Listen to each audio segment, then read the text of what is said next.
Mang Juan, saan ba matatagpuan ng mga buhaya? Tagal mo ng reporter, di mo pa alam yan, sa akin mo pa tinanong. Sir, saan po tirahan nila? Sa opisina, may aircon, may wifi, may libreng kape, pero walang konsensya. Sir, ano pong kinakain ng mga buhaya? Budget, pondo, at pangarap ng mga Pilipino. Sir, paano po malalaman kung buhaya ang kaharap mo? Kung nakabarong pero mas makapal pa sa balat ng buhaya, yun na yun. Sir, saan nagpupunta ang buhaya pagkatapos ng termino? Sa beach, dala ang kinain nilang kaba ng bayan, naka-sport car pa. Sir Mang Juan, anong natural habitat ng buhaya? Session hall, at minsan, birthday party ng kapwa buhaya.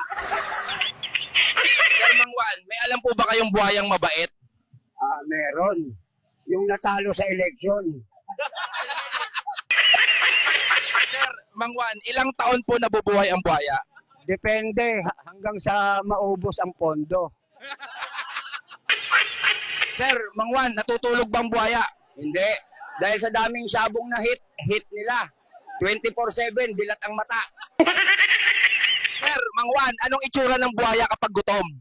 Naka-smile habang inaamoy ang kaba ng bayan. Sir Mang Juan, may takot po ba ang buhaya? Meron, takot mawala ng pork barrel. Sir Mang Juan, anong gamot sa buhaya? Wala, pero pwedeng hulihin at i-display sa museum ng katiwalian.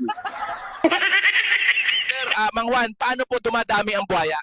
Simple, isa lang kailangan, tapos yayain lahat ng kamag-anak. Sir Mang Juan, saan po nag-aaral ang mga buhaya?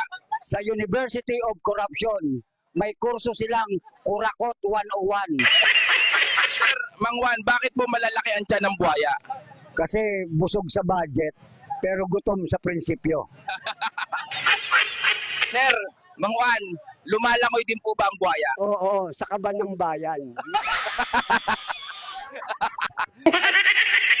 Sir, anong trip ng buhaya pag day off? Magbilang ng pera habang nakaputs pa. Sir, nag-evolve din po ba ang buhaya? Oo, dati nasa ilog, ngayon nasa kongreso. Sir, marunong po bang magpanggap ang buhaya? Sila nga gumawa ng salitang serbisyong publiko. Sir, may kaaway din po ba ang buhaya? Meron, kapwa buhaya na ayaw magbahagi. Yun.